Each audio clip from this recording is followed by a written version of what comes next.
Reality is, if somebody isn't stupid or crazy enough to get it done, no one's going to get it done. So I want to say to all of you here that I'm inspired by all of you here, by your journeys, your stories, and the stuff you're doing. In this room, probably 80% of you right now are failing. That's probably the stat. And what we do, a lot of us entrepreneurs, is we come to these things and we pretend everything's okay. You know that? Yeah? CK, you know what I'm talking about? How's everything? Yeah, it's fine. Yeah, it's fine. You know? Business is great. Customers are buying. You know, I've got money. No. You know, I'm crushing it, as they say in the States. Crushing it. You're not crushing it. You know, you're barely. The truth is, you're barely getting by. Every morning you wake up and you're wondering if you should just stop and get a job. Every family member, yeah. Every family member you're talking to is telling you, "I told you so." You know, if you have a girlfriend, she's left. If you have a boyfriend, he's leaving.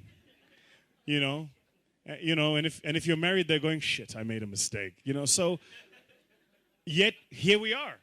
We're gathered here, as they say in the States. We are gathered here today because we believe in this crucible of entrepreneurship as the way to express our creativity and to change our fortunes. So your stories, all of you to me, really are what's inspiring. And no matter how tough it gets, I want you to remember that every level you're at has 100 more people at the level below for every one of you who are inspired by you.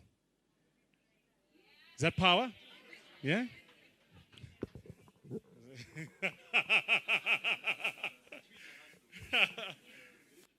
Every level you're at has 100 people below you for every one of you who are inspired by you. So when you get to the next level, as you're facing those challenges and you want to give up, you don't let yourself down, you let the 100 below down. Because the messaging to them, because the messaging to them is it's impossible, can't be done.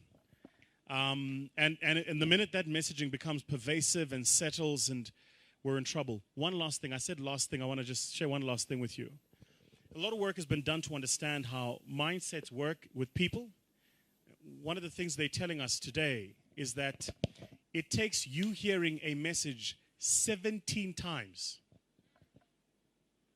You have to hear a positive message 17 times to discount a negative message that you hear. So if somebody tells you you're ugly, 17 people have to tell you you're pretty to discount the one ugly. And the reason that is because of how the human brain is wired. If you write an exam and get 87%, the minute the teacher gives you the exam paper, where do you go? To the 30% you got wrong. Because as human beings, we're spending our lives trying to fix our faults, not amplify our gifts. And so I think that's important because for all of us here, we have the obligation and the responsibility to speak each other up, to amplify each other, to add to each other, to help each other, to encourage each other, to inspire each other, because the world around us is already telling us we're useless. We're hearing negative so many times that we have to say the positive 17 times for every negative you hear. Otherwise, the mind becomes negative and then you start having negative self-talk. So yeah, that's my story.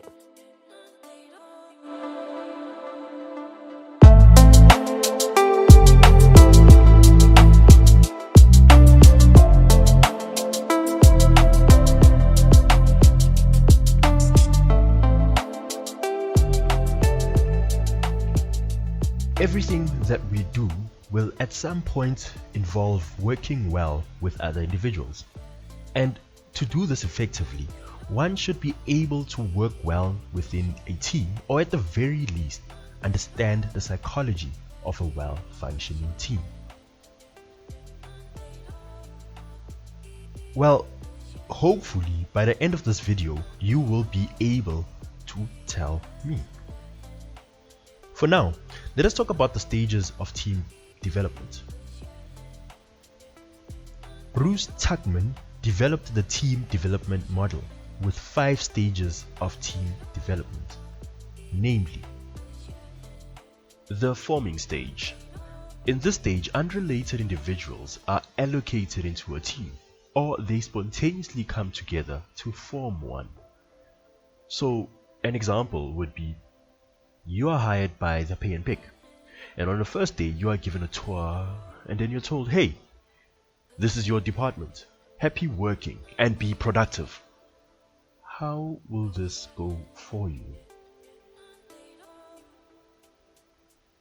Storming. This is a difficult but important stage. It is a necessary evil. Team members will test each other out. They will compete for positions. The leader has to be the one who will bring the team together and help them overcome any personality differences. So you got your job at the Pay and Pick, and as you guys are working, there are some team members who think that they can do a better job, and they keep on challenging each other and authority. This would be an example of storming. It can end quickly or continue for a very long time.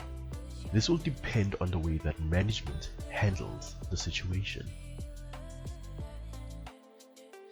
If management has done a great job at keeping you guys from storming each other's heads off, then the team members will start to communicate more freely and openly. And team members will be supported, and their victories, small or big, will be celebrated. So the Pay and Pick again. You and your department are now starting to do the things that make the parts happen. Targets are starting to get met. It is just the beginning of the next stage, where bigger victories will be the order of the days. Performing. So you have come together as a team. You have had your teething problems, and management has brought you together as one. Everybody knows what they have to do. Management now starts moving away from supporting the group, but rather move towards supporting individuals who may still be struggling to join the dots. Adjourning. The task may now be completed or the project continues. Some members may choose to find greener pastures. What can the leader do? Tell war stories. Remind old members and new members of great victories, of sleepless nights, all the tales of glory. The real problem with this stage is the feelings of loss and abandonment from the remaining team members after one of them leaves. It is important that the leader manages the stage as much as they will manage the other 4 stages.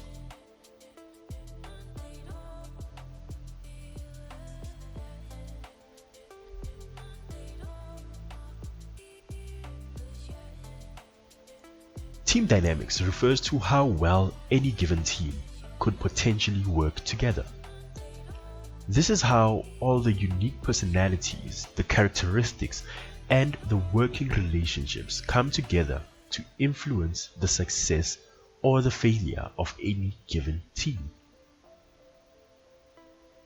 So, what do you think is the worst that could happen? Lack of communication? Lack of leadership and direction? Personality differences or underlying tensions? Improper role organization or allocation? Well, these are some of the symptoms of improper team dynamics. In grade 10, you were introduced to Dr. Meredith Belbin, and he speaks a lot about team dynamics and developing a winning team. Check out this video where he explains this in depth.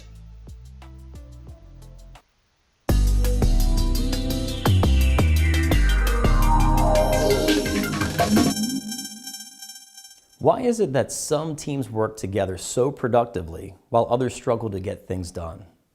Good collaboration depends on more than people being enthusiastic and communicating well. Between them, they need the right mix of skills and behaviors to service the team too.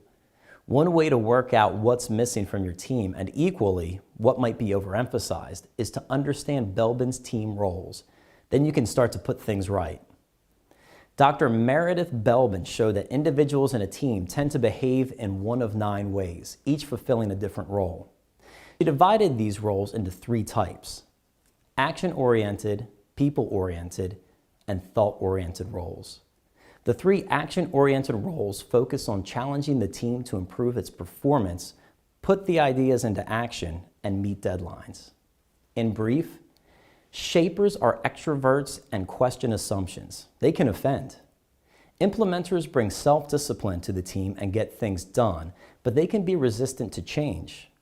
Completer finishers pay attention to the smallest detail and make sure things are done right. They might worry too much.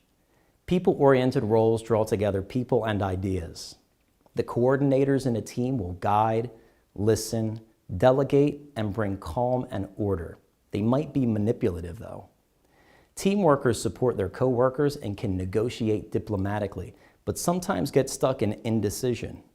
Resource investigators use their optimism and curiosity to develop outside contacts, but they can lose their enthusiasm quickly. People in the thought-oriented roles tend to analyze options or provide technical expertise. The plants are usually introverted, lone workers who come up with the most innovative ideas and solutions, which might break all the rules. Monitor evaluators will coldly and critically assess the team's options. They too can appear detached at times. Specialists know their subject and maintain their professional standards, but might miss the bigger picture. So who do you have on board right now? Take some time to observe your team at work. What does each person contribute and how do they interact with one another? Now match their behaviors to Belbin's model. For more information about Belbin's team roles, see the article that accompanies this video.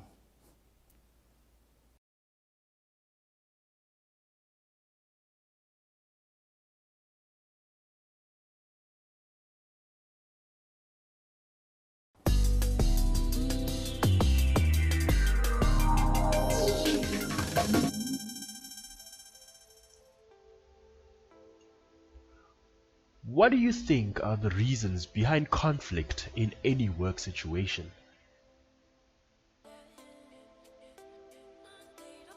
Well, conflict is not really that bad.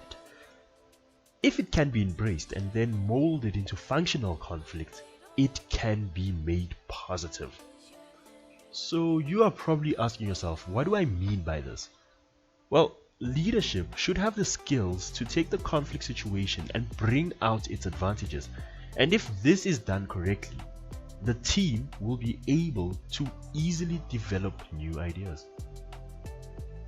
People may create new perspectives with each other. Group cohesion may then be developed, and a sense of loyalty can then permeate the organization or the department. All in all problems will be solved and communication will be far better. But just like with all things in life, the opposite could also be true. What do you think a dysfunctional conflict situation may look like?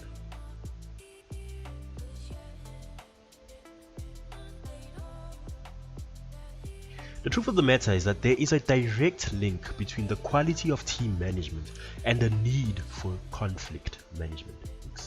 Essentially, great team dynamics will result in open communication and fewer misunderstandings.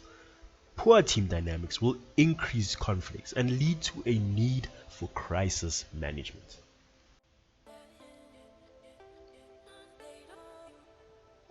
When conflict reaches a crisis stage, plenty of time and effort will have to be dedicated to resolving the conflict. In other instances, if it is left unattended for long enough, then people will hide their feelings and shy away from discussing what is on their minds. It is important that management picks up on the conflict in its early stages so as to prevent it from becoming worse. There can be many reasons behind a conflict. Some low-hanging fruit at work may include limited resources, unrealistic managerial expectations, emotional reactions, personality differences, not communicating instructions to completing a task adequately. Knowing what causes a conflict is good and well, but what can we do to resolve a conflict?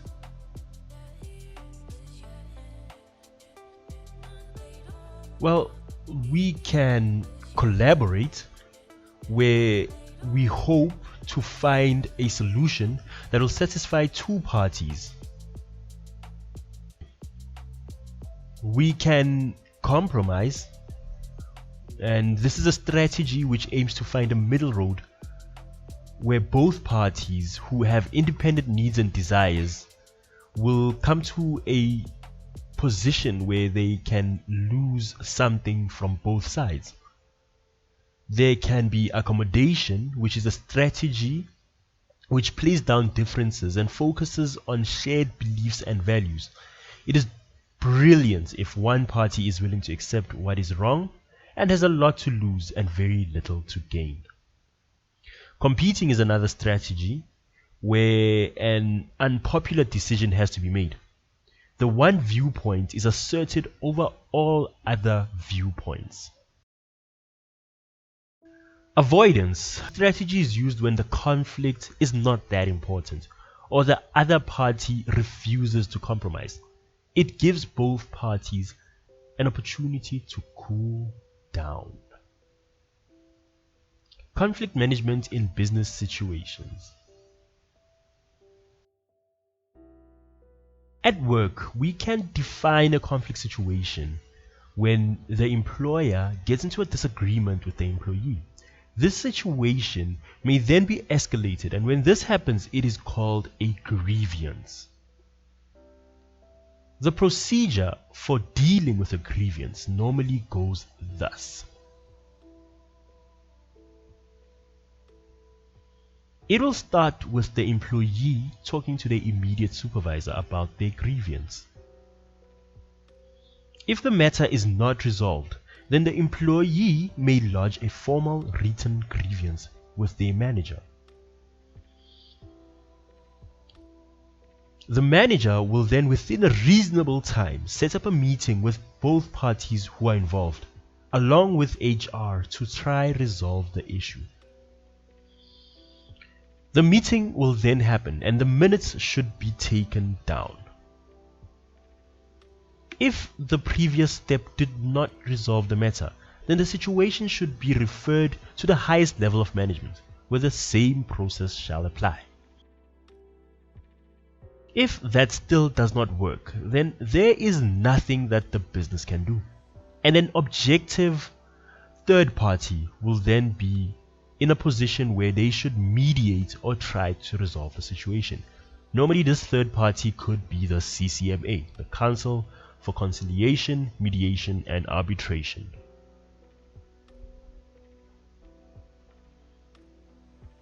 Group conflicts. These conflicts must be resolved through the prescriptions set forth by the Labor Relations Act.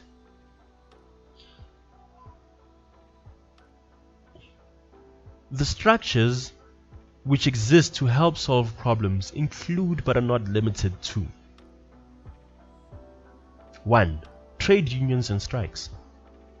In South Africa, we do trade unions the best, but I personally do not believe that they are at a level which works brilliantly for employees. Why?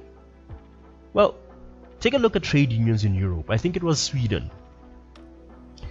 They are doing the most for their employees. McDonald's employees there have benefits and medical aid, unlike anywhere else in the world. Thank you, trade unions.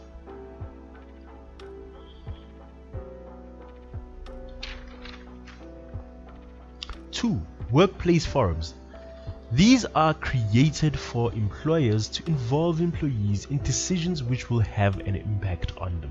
Essentially, their aim is to create better relationships in the workplace. 3. Bargaining councils. They are set up for employees who work in the same industry to have collective bargaining sessions.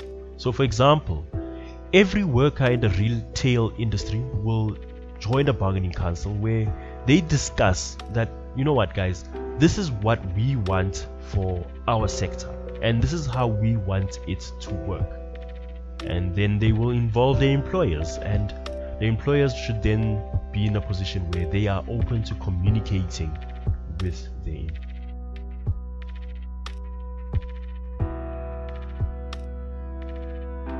And that, ladies and gentlemen, is my lesson for teamwork and conflict management. I hope that you enjoyed it, and I will see you again soon. Thank you for joining me.